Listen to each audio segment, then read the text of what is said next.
चले देखिए कितना नंबर है जी? 3 नंबर। ध्यान से बोर्ड पे देखिए पढ़ाई हो रहा है तो ध्यान से बोर्ड पे देखना चाहिए। एक चीज याद रखना चाहिएगा कि चलते समय रोड पे पढ़ते समय बोर्ड पे ध्यान देना जरूरी है। बात समझ में आ रहा है? हाँ, अगर रोड पे चलते समय ध्यान ना देंगे तो क्या हो जाएगी? अगर पढ़ते समय ना अगर बोर्ड पे ध्यान देंगे समझ में आएगा? इसलिए ध्यान देना जरूरी है। आप देखिए क्वेश्चन नंबर 3 क्वेश्चन देखिए कर है। जांच कीजिए कि 7 + 3x 7 + 3x कमा है ये, ठीक है। 3x³ + 7x का ये गुणनखंड है या नहीं? मतलब कहने का मतलब यह है कि जो क्वेश्चन आपका जो दिया है कह रहा है, सुनिए, यह इसका गुणनखंड है या नहीं? मतलब यह इसका गुणनखंड है या नहीं है? तो कब कहेंगे गुणनखंड है या कब कहेंगे गुणनखंड नहीं है? तो अब याद रखिएगा गुणनखंड कब कहेंगे है या नहीं है। मतलब यह इसका गुणनखंड कब होगा? यह इसका गुणनखंड कब होगा? जब इसका मान इसमें रखने पर क्या आ जाए? 0। अगर इसका मान इसमें रखने पर 0 आ जाएगा तो गुणनखंड है। अगर 0 नहीं आता है तो गुणनखंड नहीं है। एक ही बात समझ में आया? इसका मान इसमें रखेंगे, अगर इसका मान रखने पर से 0 आता है तो गुणनखंड है, अगर नहीं आता है शेषफल 0 तो गुणनखंड नहीं है। देखिए कैसे बनाएंगे, हल देखिए कैसे करेंगे। बनाए, हल करें जी। देखिए आपका क्वेश्चन है, देखिए अब 7 + 3x यह नहीं इसका गुणनखंड करेक्ट है कि नहीं है? तो यह इसका गुणनखंड कब होगा? तब इसका मान इसमें रखेंगे तो इसको हम इसका पहले क्या निकालें? 0 के निकालने के लिए क्या करेंगे? 0 के बराबर करेंगे। तो अब बताइए 3x बराबर है, अब बताइए प्लस में इधर रहेगा तो -7 होगा।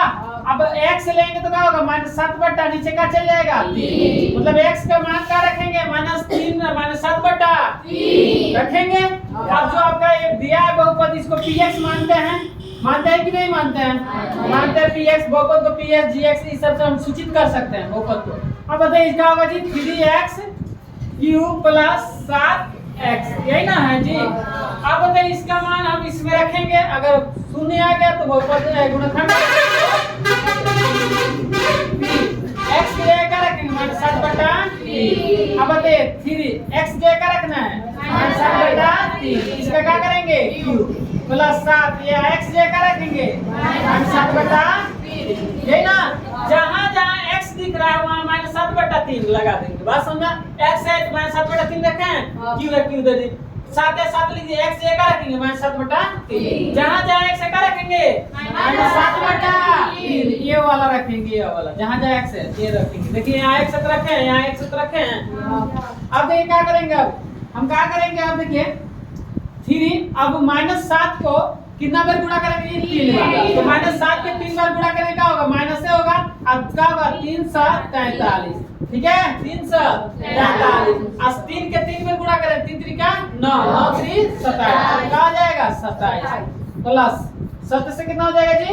-49 बटा 3। आ रहा समझ में? बोलिए कोई दिक्कत? अब बताइए 9 × 3 = 27 कट जाएगा हैं? तो क्या बच गया आपका? -343 बटा 9, ठीक है। ये नहीं बचा? -343 बटा 9 प्लस माइनस कितना होगा? 49 बटा 49 बटा 3। अब इसका एलसीएम निकालना है, कितना होगा जी? 9 9 एकम 9 होगा तो क्या होगा? -343 माइनस 3 3 का 3 3 का ना तो 49 में 3 से गुणा करेंगे क्या होगा जी? 9 3 27 2 4 4 3 12 2 14 1 से कितना हो जाएगा? 47। आ रहा समझ में? अब माइनस का होता है प्लस, दोनों जोड़ देंगे तो 7 3 10 के 0 हाथ में आए 1 4 से 1 8 9 हो गया ना जी। क्या होगा? 4 यहाँ माइनस में माइनस का चिन्ह रहेगा बटा, यही आपका क्या हो जाएगा? मतलब ये आंसर नहीं होगा। मतलब ये अब बताइए मान रखने पर 0 आया है तो हम लिखेंगे चूंकि शेषफल 0 नहीं है, ठीक है। इसलिए क्या होगा? इसलिए 7 + 3x 3x³ + 7x का का गुणनखंड होगा कि नहीं? नहीं। खंड नहीं है, गुणनखंड नहीं है। यही अगर शून्य आगे रहता तो गुणनखंड होगा। बात समझ में आ रहा है? और शून्य देख रहे हैं, मान रखे यहाँ तो शून्य नहीं है तो गुणनखंड नहीं है। बात समझ में आया? बोलिए आगे समझ में कोई दिक्कत? चलिए लिखिए।